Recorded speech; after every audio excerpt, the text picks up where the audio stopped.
हिंद विद्यार्थी मित्रांनो, मी राहुल कोल्हे कल्पतरू पॅटर्नमध्ये आपलं सहर्ष स्वागत करतो. आपण आज घेऊन आलो पहा बॉम्बे हायकोर्टचा जे काही 26 एप्रिलला हो घातलेला पेपर आहे त्याच्यामध्ये जे काही प्रिव्हियस इयरला म्हणजे 2018 ते 2025 मध्ये जे GS मध्ये क्वेश्चन विचारलेले आहे ते आपण एक महत्त्वाचे क्वेश्चन सिरीज घेऊन आलेलो आहोत. आजच्या या सिरीजमध्ये पहा काही महत्त्वाचे क्वेश्चन आले आहेत.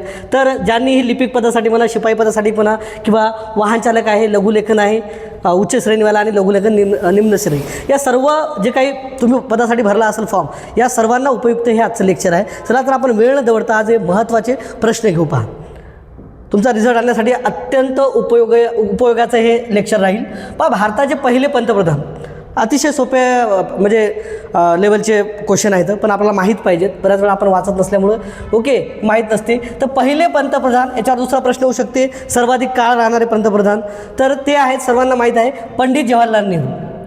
तर पंडित जवाहरलाल नेहरू हे भारताचे जवळपास 15 ऑगस्ट 1947 ते जवळपास 63 पर्यंत राहिलेले आहेत. म्हणजे जवळपास 16 वर्ष 9 महिने दीर्घ कार्यकाळ, 16 वर्ष 9 महिने हे जवळपास भारताचे पंतप्रधान राहिले आहेत. सध्या हे रेकॉर्ड त्यांच्या नावावर आहे. दुसरं रेकॉर्ड सध्या इंदिरा गांधीच्या नावावर आहे. आणि तिसरं माननीय नरेंद्र मोदी आहे सध्या, लक्षात ठेवा. 15 वर्ष समथिंग काहीतरी दिवस इंदिरा गांधी राहिलेले आहेत भारताच्या पंतप्रधान. दुसऱ्या आणि पहिल्या महिला पंतप्रधान विचारू शकतात, भारताच्या पहिल्या पंतप्रधान कोण म्हणून महिला, तर इंदिरा गांधी. तर इथं पंडित जवाहरलाल नेहरू भारताचे सर्वाधिक काळ राहणारे पंतप्रधान आणि पहिले पंतप्रधान होते. 15 ऑगस्ट 1947 पासून ते 27 मे 1963 पर्यंत.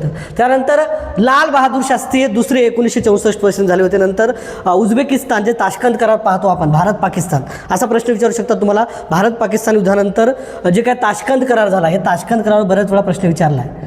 ताशकंद करार, तर ताशकंद करार कोणामध्ये झाला होता, तर त्यावेळेस कोण होते, लाल बहादूर शास्त्री. भारत आणि पाकिस्तानमध्ये करार झाला होता, उझबेकिस्तानमध्ये, आणि ताशकंदमध्ये त्यांचं निधन झालं होतं, लक्षात ठेवा. कोणाचं, लाल बहादूर शास्त्री यांचं. त्यानंतर तुम्हाला राजेंद्र प्रसाद विचारतात, तर डॉक्टर राजेंद्र प्रसाद हे सलग 2 वेळा राहणारे राष्ट्रपती आणि महत्त्वाचं म्हणजे भारताचे पहिले राष्ट्रपती. भारताचे पहिले राष्ट्रपती कोण होते, डॉक्टर राजेंद्र प्रसाद, लक्षात ठेवा. भारताचे पहिले राष्ट्रपती, लक्षात ठेवा. अतिशय सोपे प्रश्न आहेत, फक्त आपण गोंधळ घालतो. तर याच्याबद्दल दुसरा प्रश्न विचारतात, घटना समितीचे अध्यक्ष होते डॉक्टर राजेंद्र प्रसाद. याच्या आधी मी बरेच व्हिडिओ डीपमध्ये लेक्चर घेतले आहेत, पण तुमची जी लेवल आहे पेपरची, कारण वाहन चालकाला वगैरे हे अशा पद्धतीने प्रश्न विचारतात, तर हे पाहून जा.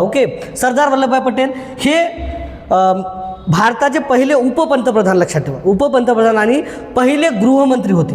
याच्यावर बरेच वेळा प्रश्न विचारतात. पहिले गृहमंत्री, भारताचे पहिले गृहमंत्री कोण, तर सरदार वल्लभभाई पटेल हे भारताचे पहिले गृहमंत्री आणि भारताचे पहिले उपपंतप्रधान. जवळपास 560च्या वर संस्थानं यांनी भारतामध्ये विलिनीकरण केले होते, लक्षात ठेवा. म्हणून यांना भारताचे काय म्हणतात, लोहपुरुष म्हणतात. अजून याचा प्रश्न आहे, भारताचे लोहपुरुष कोणाला म्हणतात, तर भारताचे लोहपुरुष कोणाला म्हणतात, सरदार वल्लभभाई पटेल यांना म्हणतात. बऱ्याच या प्रश्नातून मी कव्हर करायचा प्रयत्न केला. अशाच पद्धतीने विचारतात, सांगायसारखं तर बरंच काय आहे. पण हे अशा पद्धतीचे प्रश्न विचारतात, जास्त डीपमध्ये जात नाहीत, लक्षात ठेवा. नेक्स्ट क्वेश्चन पहा, जगातील सर्वाधिक उंच शिखर विचारतात. तर जगातील सर्वात उंच शिखर हा माउंट एव्हरेस्ट. याला नेपाळमध्ये सागरमाथा म्हणतात. अजून याच्यावर प्रश्न विचारतात, सागरमाथा म्हणतात, सागरमाथा. तर हे नेपाळमध्ये स्थित आहे, नेपाळमध्ये. जे काय चीन तिबेट जे काही केलेलं आहे, तर त्या याच्यावर बाँड्रीवर आहे नेपाळ आणि तिबेटच्या. तर माउंट एव्हरेस्ट हे नेपाळमध्ये आहे, लक्षात ठेवा. नेपाळमध्ये म्हणू आपण त्याला, भारतामध्ये आहे. सर्वाधिक उंच शिखर आहे, हिमालयामध्ये आहे आणि जवळपास 8,848 मीटर आहे, 0.86 मीटर. एवढी याची उंची आहे. जगातील सर्वाधिक जास्त उंची असल्या जवळपास 28,000 फूट आहे. तेवढं काय फूटमध्ये विचारत नाही, तर माउंट एव्हरेस्ट आहे. केटू गॉडविन ऑस्टिन म्हणतात त्याला, केटू गॉडविन ऑस्टिन, लक्षात ठेवा. 8,611 याचं हे आहे, 8,611. अगदी डीपमध्ये सांगालो, एवढे विचारत नाहीत. 8,600 मीटर. कंचनजंगा आहे 8,586 मीटर. सिक्कीम आणि जे काय नेपाळ म्हणतो या बाउंड्रीवर आहे. कळसुबाई, याच्यावर प्रश्न विचारतात. कळसुबाई हे महाराष्ट्रातील आहे, लक्षात ठेवा. कळसुबाई हे महाराष्ट्र राज्यातील शिखर आहे, अहिल्यानगरमध्ये. कळसुबाई कुठे येते, अहिल्यानगरमध्ये, लक्षात ठेवा. कुठे येते, अहिल्यानगर, अकोले तालुका, अहिल्यानगर अकोले तालुका. अकोले. तर या तालुक्यामध्ये येते. जवळपास 8,000 नाही, 1646 मीटर आहे, लक्षात ठेवा. ओके, सह्याद्री पर्वतरांगेमध्ये येते कळसूबाई. ओके, त्याला काय म्हणू आपण, महाराष्ट्राचा आपण काय म्हणून त्याला माउंट एव्हरेस्ट म्हणतात त्याला, लक्षात ठेवा. ओके, म्हणजे सर्वाधिक उंच शिखर महाराष्ट्रातला आहे तर कळसूबाई आहे. ओके, तर इथे बरेच जण म्हणजे पर्यटनाला जातात त्या उंच शिखरावर. ओके, 1646 मीटर आहे कळसूबाई. आणि त्याच्यावर महत्त्वाचा प्रश्न विचारतात कोणत्या तालुक्यात आहे म्हणून, तर अहिल्यानगरमध्ये आहे. ओके, आणि महाराष्ट्रातील सर्वाधिक उंच विचारतात तर महाराष्ट्रातील सर्वाधिक उंच शिखर कोणतं आहे, कळसूबाई. बाकी माउंट एव्हरेस्ट हे जगातील सर्वात उंच आहे. ओके, 8846 मीटर आहे. त्यानंतर त्याला नेपाळमध्ये सागर माथा म्हणतात. कुठे स्थित आहे, नेपाळमध्ये आहे. त्यानंतर केटू गॉडविन ऑस्टिन हे पण एक महत्त्वाचं आहे, 8611 मीटर आहे. आणि कंचनजंगा 8586 मीटर आहे. ओके, सिक्कीममध्ये स्थित आहे भारतामध्ये, सिक्कीम आणि नेपाळच्या याच्यावर. महाराष्ट्रातील क्षेत्रफळाच्या दृष्टीने सर्वात मोठा जिल्हा कोणता, तर अहमदनगर, म्हणजे आता याचा अहिल्यानगर नाव झालं, लक्षात ठेवा. अहिल्यानगर जवळपास 17,000, ओके 17,000 प्लस याचं क्षेत्रफळ आहे, लक्षात ठेवा. ओके, सर्वाधिक मोठा जिल्हा महाराष्ट्रातील. त्यानंतर पुणे येते, नाशिक येते, 15,000 जवळपास सारखेच जिल्हे आहेत. पुणे थोडा मोठा येते, पुणे नाशिक. त्यानंतर येते सोलापूर आणि त्यानंतर येते गडचिरोली, लक्षात ठेवा. ओके, एवढं काय सांगायचं गरज नाही, पण नॉलेजसाठी लक्षात ठेवा. पहिला आपला कोणता आहे, सर्वाधिक मोठा जर म्हणलं तर आपला आपण पाहिलो अहिल्यानगर आहे, अहिल्यानगर. ओके, अहिल्यानगर सर्वाधिक मोठा आपल्या याच्यातला जिल्हा आहे. त्याच्यानंतर दुसरा येते पुणे, तिसरा येते नाशिक, चौथा येते सोलापूर, क्षेत्रफळात सांगायला सोलापूर. त्याच्यानंतर येते गडचिरोली, हे महत्त्वाचं लक्षात ठेवा. विदर्भातील सर्वाधिक मोठा जिल्हा तुम्हाला गडचिरोली दिसते, वनच्छादित जिल्हा आहे. ओके, आदिवासी जिल्हा आहे. ओके, आणि नक्षलवादी जिल्हा आहे गडचिरोली. तर अजून याच्यामध्ये महत्त्वाचा प्रश्न येते सर्वाधिक लहान जिल्हा माहिती आहे आपल्याला, मुंबई शहर. एकही तालुका नाही याच्यामध्ये, मुंबई शहर. ओके, मुंबई शहर आहे, मुंबई उपनगर आहे, त्यानंतर धुळे आहे, भंडारा आहे, हिंगोली आहे. हे लहान क्षेत्रफळामध्ये आहेत जिल्हे, लक्षात ठेवा. तर मुंबई शहर हे सर्वाधिक लहान हे आहे, 154 चौरस किलोमीटर त्याचं क्षेत्रफळ आहे. ओके, तिसरा क्वेश्चन पहा, चौथा. 2003चा ज्ञानपीठ पुरस्कार विचारतात, कधीचाही विचारू शकतात, कारण महाराष्ट्रामधील कोणत्या मराठी भाषिकासाठी भेटलेला आहे या महाराष्ट्रातील लेखकांना, म्हणून विचारतात. ज्ञानपीठ पुरस्कार महाराष्ट्राविषयी विचारतात. ओके, चालू घडामोडीमध्ये विषयी विचारतात. विष्णू वामन शिरवाडकर नाही, विष्णू वामन शिरवाडकरला मिळालेला आहे. ओके, विवा शिरवाडकर म्हणतो आपण, 1986चा. वि स खांडेकरला पहिला, विदा करंदीकर यांना 2003चा मिळाला, लक्षात ठेवा.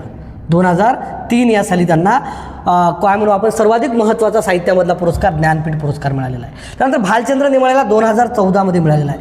भालचंद्र नेमाडेबद्दल एक प्रश्न विचारतात, नेहमी लक्षात ठेवा. त्यांचं पुस्तक म्हणजे गाजलेली कादंबरी विचारतात. हिंदू समृद्ध जगण्याची अडगळ,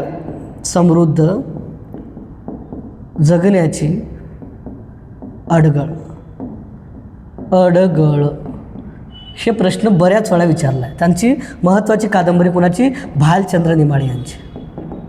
ओके, हे लक्षात ठेवा. विदा करंदीकर 2003 पाहतो आपण, त्यांना ज्ञानपीठ पुरस्कार. विवा शिरवाडकर यांचा 27 फेब्रुवारी पाहतो आपण. विवा शिरवाडकर यांचा 27 फेब्रुवारी काय पाहतो आपण, 27 फेब्रुवारी मराठी भाषा दिन.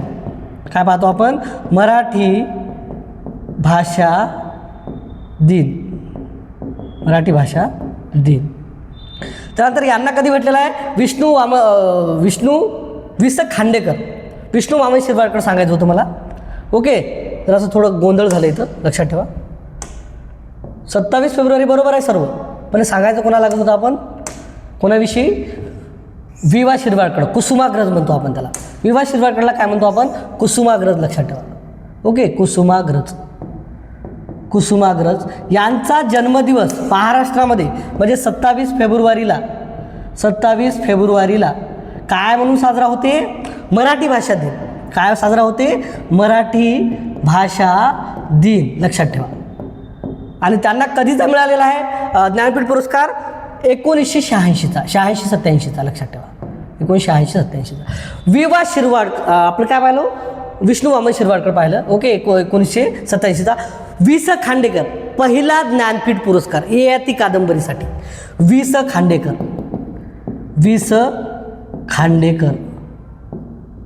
विवा शिरवाडकर पाहिलं. वि स खांडेकर 1974चा पहिला ज्ञानपीठ पुरस्कार महाराष्ट्राचा.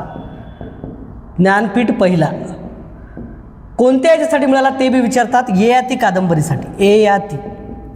ययाती या कादंबरीसाठी लक्षात ठेवा.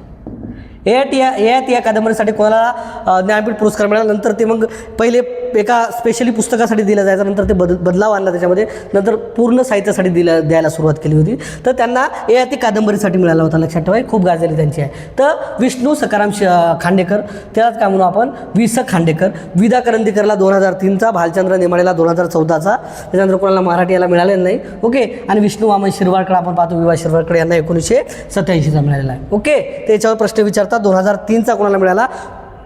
विदा करंदीकर यांना. 2014चा नेमाडे यांना लक्षात ठेवा, भालचंद्र नेमाडे. ओके. बॉम्बे हाय कशासाठी प्रसिद्ध आहे? बॉम्बे हाय खनिज तेलासाठी प्रसिद्ध आहे. लक्षात ठेवा, बॉम्बे हाय कशासाठी प्रसिद्ध आहे? खनिज तेलापासून. मुंबईपासून जवळपास 176 किलोमीटर आहे पश्चिम साईडला, तर तिथं खनिज तेलाच्यासाठी खूप आहेत. लक्षात ठेवा.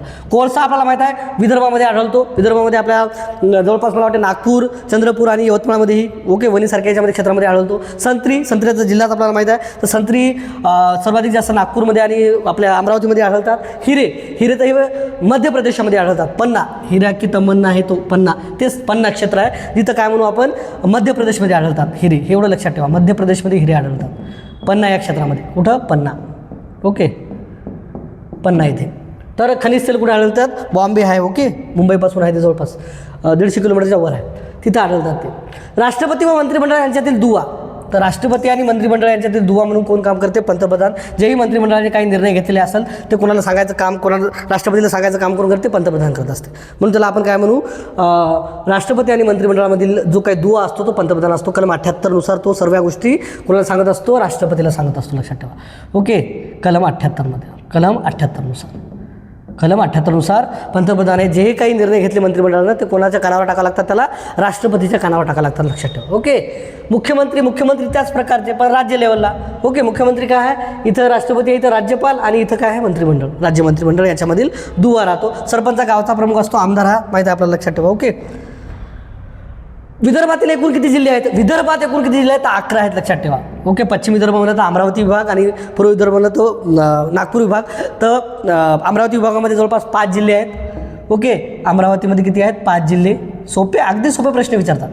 अमरावती विभागामध्ये 5 जिल्हे आहेत.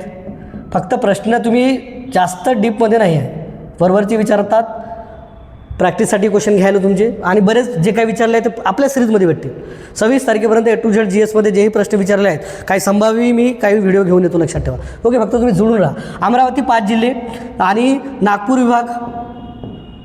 विभागामध्ये येतात किती? 6 जिल्हे.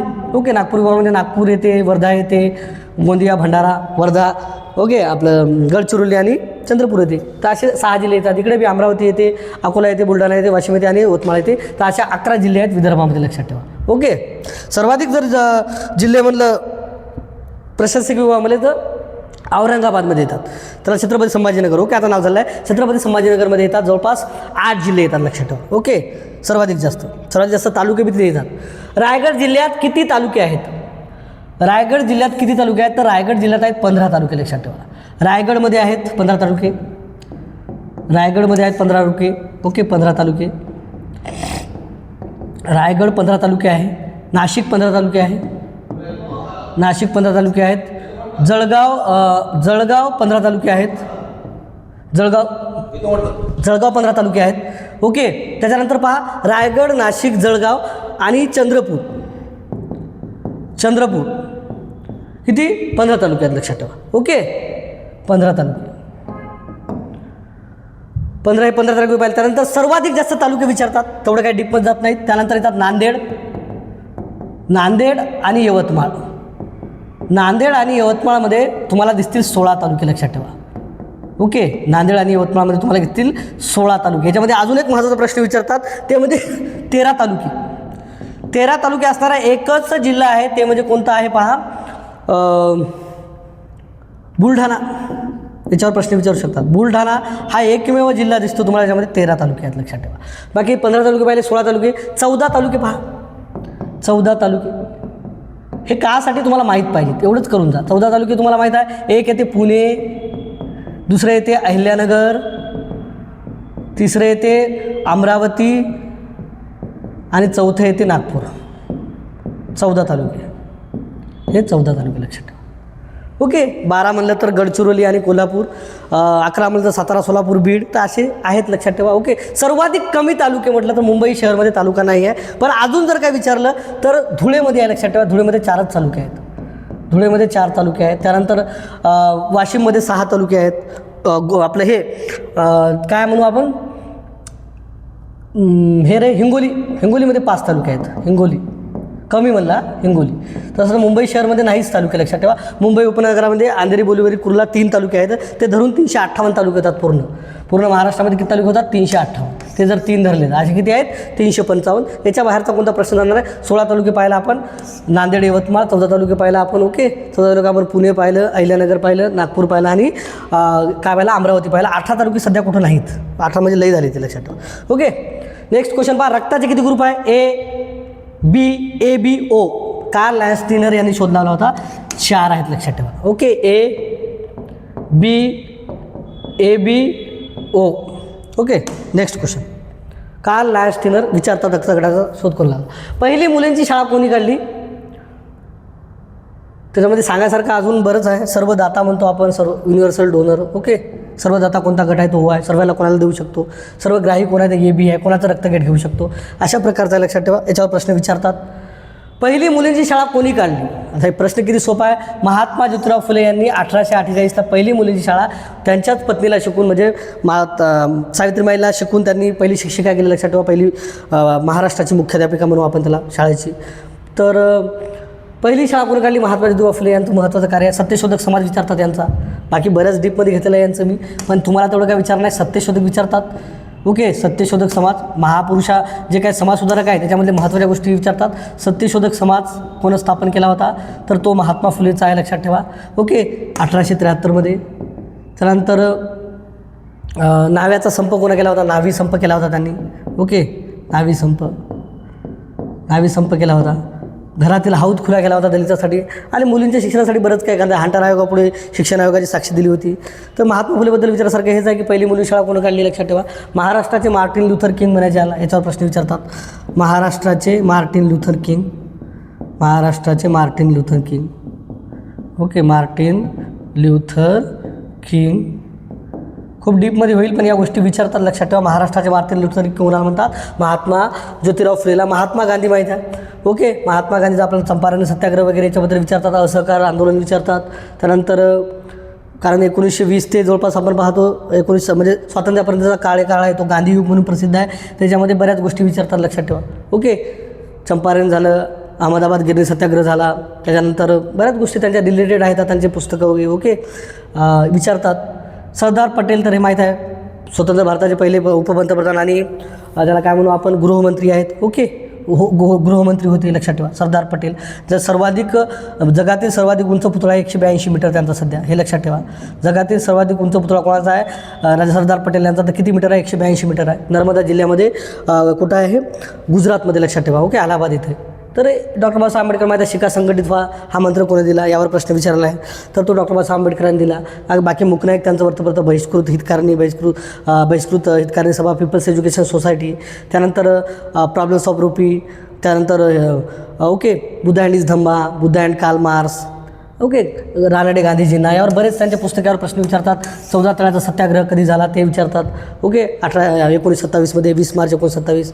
तर त्यांचं कार्य बरंच आहे. वरवरचे क्वेश्चन विचारतात. त्यानंतर महत्त्वाचं म्हणजे संविधानाचे शिल्पकार आणि जे काय म्हणू आपण, ओके, भारतीय राज्यघटनेचे शिल्पकार त्यांनी आणि मसुदा समितीचे अध्यक्ष विचारतात. मसुदा समितीचे अध्यक्ष कोण होते?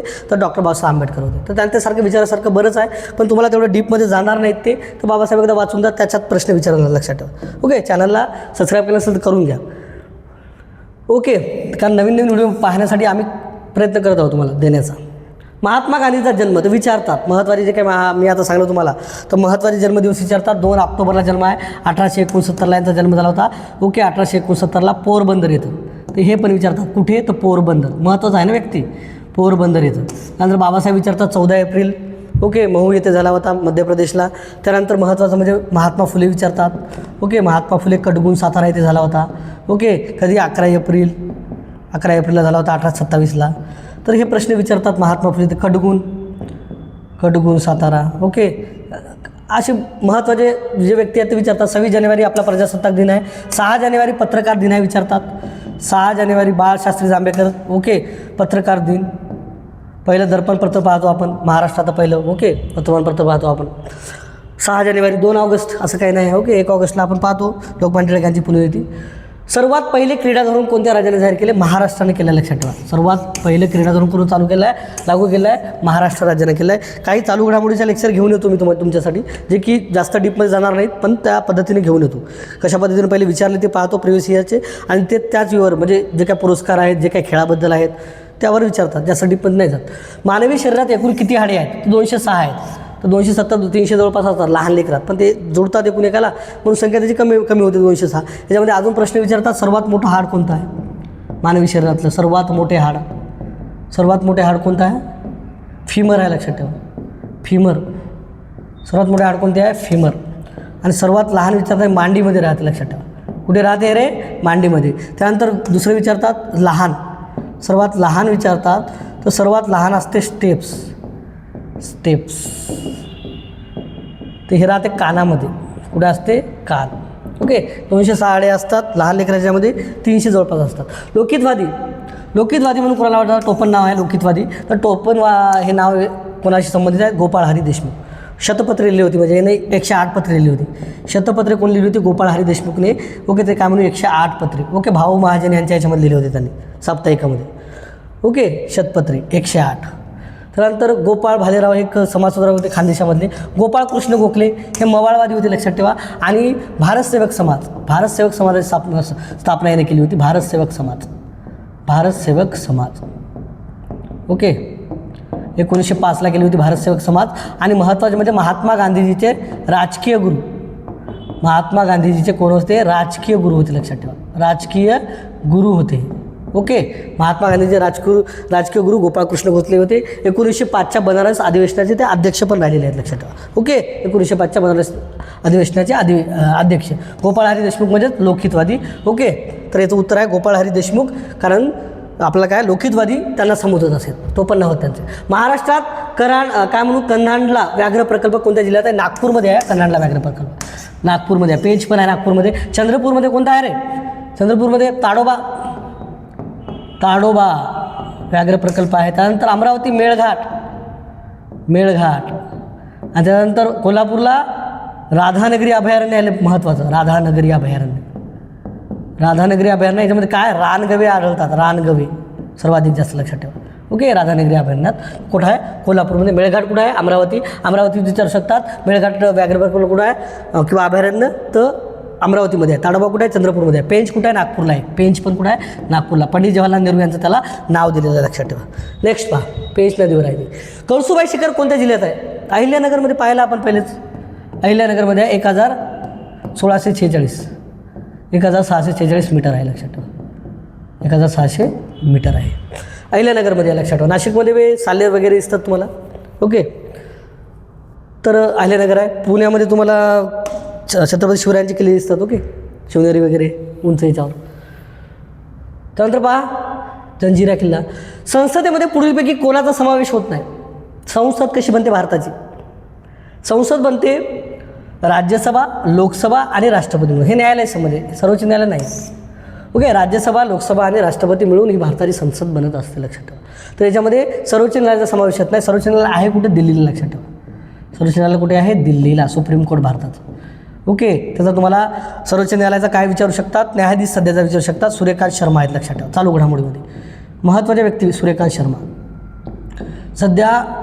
ओके. कोण आहेत? सूर्यकांत शर्मा 2027पर्यंत राहतील, ते लक्षात ठेवा. 2026-27. ओके. म्हणजे हा प्रश्न तुम्हाला येऊ शकतात. सोपा आहे. सध्या भारताचे चीफ जस्टिस, त्याला काय म्हणू आपण? सर्वोच्च न्यायालयाचे सरन्यायाधीश कोण आहेत? तर ते आहेत सूर्यकांत शर्मा. ओके. याच्या आधी भूषण गवई होते. तर राज्यसभा, लोकसभा आणि राष्ट्रपती या 3 गोष्टी मिळून काय होत असते? संसद होत असते. ओके. संसद. संपूर्ण डिजिटल हायटेक वर्गखोल्या असलेले, डिजिटल शिक्षणाच्या बाबतीत जर म्हटलं आपण तर कोण येईल रे? केरळ. कारण पहिलं राज्य आहे ते 100% साक्षर झालेलं भारतातील. तर केरळ आहे असं सुसज्ज आणि डिजिटल केलं आहे. आता डिजिटल पद्धती सर्वीकडे आहे, पण पूर्ण डिजिटल जर झालं राज्य कोणतं असेल तर केरळ आहे. नंतर पदवीपर्यंत शिक्षण हे केलेलं आहे फ्री. पदवीपर्यंत शिक्षण फ्री करणारं कोणतं राज्य आहे? पदवीपर्यंत. ज्यामध्ये आर्ट आणि सायन्सचे जे विद्यार्थी असेल त्याला पदवीपर्यंत मोफत शिक्षण. किती महत्त्वाच्या गोष्टी करते हे. मोफत या गोष्टी प्रत्येक राज्यानं करायला पाहिजेत. अशा गोष्टी मोफत शिक्षण केलं चालू, किती जबरदस्त गोष्ट आहे. तर केरळ राज्याने केलं, लक्षात ठेवा. मोफत शिक्षण, याच्यावर प्रश्न विचारू शकतात. बाकी चालू घडामोडीवर काही जे काही प्रश्न विचारतील त्या स्वरूपाचं लेक्चर तुमच्यासाठी आणणार मी. राष्ट्रीय संत म्हणून कोणाला ओळखतात? राष्ट्रसंत तुकडोजी महाराज. ओके, नागपूरच्या विद्यापीठाला नाव आहे यांचं. आणि राष्ट्रसंत पदवी कोणी दिली होती त्यांना? ही दिली होती डॉक्टर राजेंद्र प्रसाद यांनी. हे विचारू शकता, डॉक्टर राजेंद्र प्रसाद यांनी. ओके, डॉक्टर राजेंद्र प्रसाद यांनी. ओके, संत नामदेव हे महत्त्वाचं काय माहिती? गुरु ग्रंथ साहिबा, गुरु ग्रंथ साहिबा ग्रंथ. ओके, याच्यामध्ये त्यांचे दोहे साहिबा, यांच्यामध्ये त्यांचे आहे काय म्हणतो अभंग आहेत. गुरु ग्रंथ साहिबा, संत नामदेव. संत गाडगे बाबा, डेबूजी झिंगराज जानोरकर, आपल्याला माहीत आहे. ओके, आवलिया म्हणायची याला. मनाची दिवसा घाण साफ करायची गावातली, आणि नंतर रात्रीला लोकांच्या दिमागातली जी घाण आहे, अंधश्रद्धा आहे, ते साफ करण्याचं काम संत गाडगे बाबाने केलेलं आहे. ओके, त्यांचं आपण पाहतो कार्यक्षेत्र तर अमरावती जिल्ह्यामध्ये झालेलं आहे, लक्षात ठेवा. अमरावती विद्यापीठाला त्यांचं नाव पण आहे. संत ज्ञानेश्वर याचं उत्तर, याचं काय? राष्ट्रीय संत म्हणून काय? संत तुकडोजी महाराज. संत ज्ञानेश्वराचं आपण ज्ञानेश्वरी पाहतो, भावार्थ दीपिका हा ग्रंथ लिहिला आहे त्यांनी, लक्षात ठेवा. ओके, तर हे महत्त्वाचं आहे. ज्ञानदेव रचिला पाया, जे काय वारकरी संप्रदायाचा आपण पाया कोण रचला असा जर प्रश्न आला तर ज्ञानेश्वर महाराज आहे. ओके, आणि नंतर कळस जर कोणाचा चढवला असा प्रश्न जर आला तर संत तुकाराम महाराज. ओके, तुका झाला असं कळस. नेक्स्ट क्वेश्चन पहा, संताबद्दल प्रश्न विचारतात. महाराष्ट्राचे पोलीस महासंचालक, ज्यावेळेस तुम्हाला प्रश्न विचारला होता जे पेपरला आधी, ओके, हे प्रिव्हियस इयरचे क्वेश्चन आहे, लक्षात ठेवा. हे 2018-2025मध्ये न्यायालयामध्ये विचारलेले प्रश्न आहेत, ते कुठून काढलेले नाही, ते विचारलेले प्रश्न आहेत. तर ते रश्मी शुक्ला उत्तरामध्ये होते त्यावेळेस. रश्मी शुक्ला हे एकमेव महिला झालेल्या आहेत पोलीस महासंचालक, लक्षात ठेवा. जानेवारीपर्यंत होत्या ते सध्या, पण आता सदानंद दाते आहेत. ओके, सदानंद दाते हे सध्या पोलीस महासंचालक आहेत. ओके, महाराष्ट्र राज्याचे. पहिले तपास विभागामध्ये होते जेव्हा रश्मी शुक्ला महाराष्ट्राच्या पोलीस महासंचालक होत्या, पहिल्या महिला महासंचालक म्हणून आपण. विश्वास नांगरे पाटील IPS आपल्याला माहीत आहे. मन में विश्वास त्यांचं पुस्तक विचारतात, मन में हे विश्वास. ओके, हे पुस्तक कोणाचं आहे तर हे त्यांचं आहे, लक्षात ठेवा. 26 घराच्या हल्ल्यामध्ये त्यांचा महत्त्वाचा वाटा राहिलेला आहे. ओके, महत्त्वाचं काम. अमितेश कुमार हे सध्या पुण्याचे पोलीस आयुक्त आहेत, लक्षात ठेवा. ऐकत की नाही पहा, तेवढं विचारणार नाही डीपमध्ये तुम्हाला. संत गाडगे महाराज यांचे जन्मस्थळ शेंडगाव आहे. शेंडगाव म्हणा किंवा शेंडगाव याच्यात ऑप्शनमध्ये नाही. शेंडगाव येते अंजनगाव सुरजीमध्ये. अंजनगाव सुरजी हा तालुका आहे, आणि हा तालुका कुठे येते? अमरावतीमध्ये येते. ओके, म्हणजे अमरावतीमध्ये त्यांचा जन्म झाला होता संत गाडगे महाराजांचा. ओके, डेबूजी बरेच त्यांनी म्हणजे शिक्षणासाठी त्यांनी हे केलेलं, लक्षात ठेवा. हॉस्टेल वगैरे उभारले होते, जबरदस्त संत होते. ओके, राष्ट्रसंत. अंधश्रद्धा याच्याबद्दल त्यांनी हे केलेलं, लक्षात ठेवा. ओके, डेबूजी झिंगराज जानोरकर, त्यांचं नाव पण विचारतात कधी पूर्ण, डेबूजी झिंगराज जानोरकर. डेबूजी या नावाने ते परिचित होते. ओके, शेगाव माहिती आहे आपल्याला. शेगाव आपल्याला सर्व म्हणजे गजानन महाराजाचं कार्यक्षेत्र आहे, त्यानंतर त्याची समाधी पण आहे. देहू पुण्यामधील संत तुकाराम महाराजांचं जन्मस्थान आहे देहू. शिवनेरी छत्रपती शिवरायांचा. पंढरपूर आपल्याला माहीत आहे, संत चोखामेळा याची समाधी आहे. आणि महत्त्वाचं तीर्थक्षेत्र म्हणून आपण काय म्हणू, विठ्ठल रुक्मिणीचं मंदिर आहे, माहीत आहे तुम्हाला. शिवाजी महाराजांचा जन्म शिवनेरीमध्ये झाला. हे प्रश्न घेण्यामागचं कारण काय? असे प्रश्न विचारतात, सोपे. रायगड ही राजधानी झाली आहे. रायगडमध्ये राज्याभिषेक झाला आहे. छत्रपती शिवरायांचा राज्याभिषेक कोणत्या किल्ल्यावर झाला? ओके, राज्याभिषेक. तर हा प्रश्न विचारतात. त्यानंतर समाधी कुठे आहे? रायगडमध्ये आहे. ओके, आणि त्यानंतर ही काय आहे? ही राजधानी राहिली आपली स्वराज्याची. कोण? राजधानी रायगड. त्यानंतर राजगड आधी राहिला आहे, 25 वर्षे रायगड राहिला आहे आधी. रायगडच्या आधी हे पण राहिलं आहे 25 वर्षे राजगड. ओके, स्वराज्याची राजधानी. लोहगड पण एक आहे, लक्षात ठेवा. ओके, किल्ला. नेक्स्ट क्वेश्चन पहा. केंद्र शासन व राज्य शासनाच्या वतीने सुरू करण्यात आलेले पहिले ग्राम न्यायालय कोणते? राळेगण सिद्धीमध्ये करण्यात आले आहे. कोण? अण्णा हजारे. लोकपाल विधेयकाला म्हणून म्हणणारे अण्णा हजारे. कुठं झोपून आहेत की सध्या काहीच पता नाही यांचा. अण्णा हजारे. ओके, काय टिप्पणी नाही मला त्यांच्याबद्दल, पण अण्णा हजारे आता कुठं दिसत नाहीत बातम्यामध्ये, मागे खूप दिसायचे. अण्णा हजारे राळेगण सिद्धीमधले आहेत, लक्षात ठेवा. बऱ्याच गोष्टीसाठी प्रचलित आहे. लोकपाल विधेयकाला म्हणून त्यांनी उपोषण केलं होतं. नंतर अरविंद केजरीवाल गेले बी, मुख्यमंत्री झाले बी. ओके, नंतर त्यांच्यावर आरोप बी केले, नंतर सुटले बी. पण हे सध्या राळेगण सिद्धी अहिल्यानगरमध्येच आहेत. हे कोण? अण्णा हजारे. राळेगण सिद्धी येते कुठं? अहिल्यानगरमध्ये येते. अहिल्यानगरमध्ये येते, लक्षात ठेवा. ओके, विचारू शकता. निफाड नाशिकमध्ये येते. गंगा नदीची सर्वात मोठी उपनदी कोणती आहे? यमुना आहे, पण लक्षात ठेवा. जवळपास 1300च्या वरची किलोमीटर आहे लांबी. सर्वाधिक लांबी यमुनाची आहे. कोसी बिहारचे दुःखाश्रू म्हणतात तिला. बिहारचे दुःखाश्रू. दुःख, बिहारचे दुःख म्हणून किंवा दुःखाश्रू. ओके, कोसीला म्हणतात. गोदावरी दक्षिण भारताची गंगा म्हणतात तिला, दक्षिण भारताची गंगा.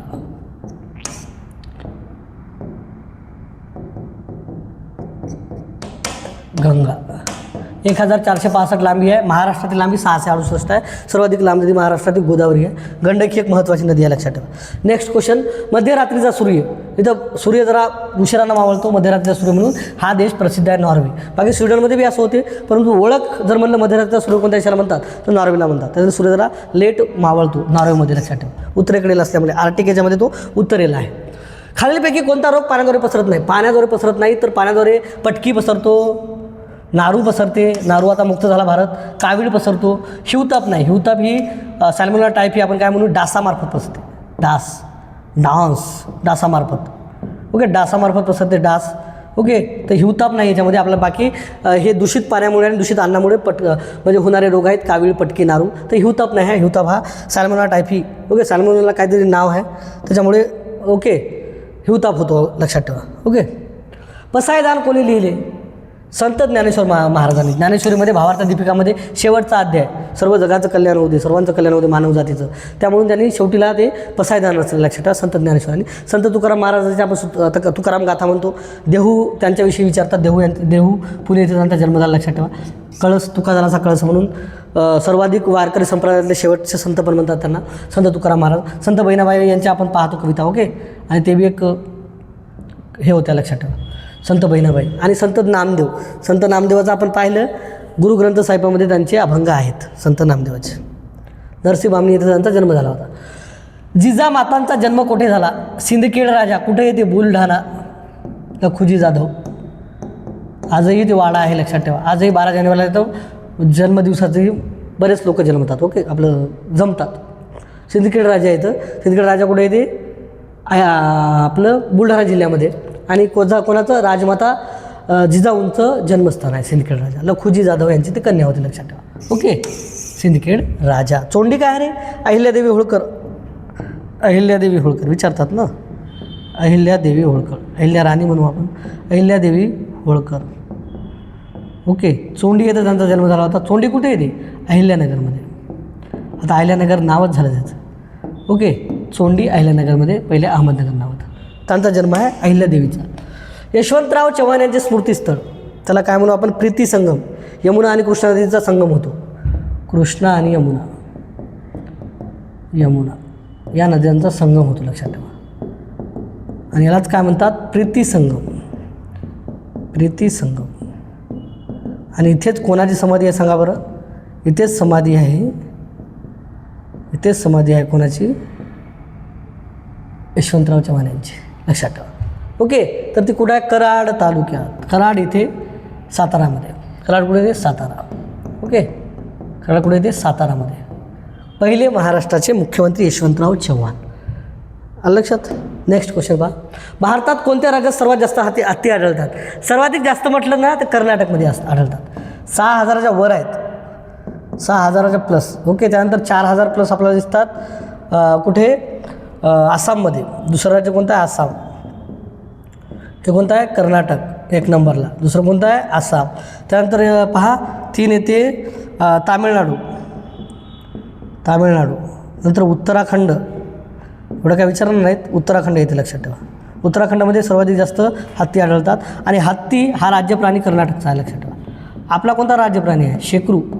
राज्यप्राणी हा कर्नाटकचा काय म्हणू आपण? हत्ती आहे. सर्वाधिक जास्त हत्ती आढळतात, 6,000 प्लस आढळतात. आसाम 2 नंबरला आढळतात. ओके, तामिळनाडू 3 नंबरला आणि 4 नंबरला उत्तराखंड. एवढं डीपमध्ये विचारणार नाही तुम्हाला, फक्त हे विचारतील सर्वाधिक जास्त हत्ती. आणि महत्त्वाचं आपला राज्यप्राणी विचारतील शेकरू आहे, लक्षात ठेवा. राज्यप्राणी कोणता आहे? महाराष्ट्राचा शेकरू. ओके, तेवढे काय डीप क्वेश्चन विचारत नाहीत. तर जे काही प्रश्न विचारतील आणि ज्यावर काय आपलं काही वरवरचं जे काही तुम्हाला मी स्पष्टीकरण द्यायचा प्रयत्न करतो, कारण याच्या बाहेरचाच प्रश्न जाणार नाही. ओके, सर्वांचा रिझल्ट येण्यासाठी GSसाठी जे काही आपण लेक्चर घेत आहोत ते तुमचा रिझल्ट आणण्यासाठी करत आहोत. कुठलेही क्वेश्चन घेत नाहीत. प्रिव्हियस इयरचे क्वेश्चन आपण हे घेत आहोत. ही नवीन सिरीज आपण आजपासून चालू केली. तर तुमचा 26 एप्रिलपर्यंत पेपर होईपर्यंत आपण दररोज एक व्हिडिओ तुमच्यासाठी घेऊन येणार आहोत. चला तर ही व्हिडिओ पहा आणि नक्कीच कमेंटद्वारे कळवा आणि तुमच्याही मित्राला पाठवा. चला तर आजचा आपण धन्यवाद.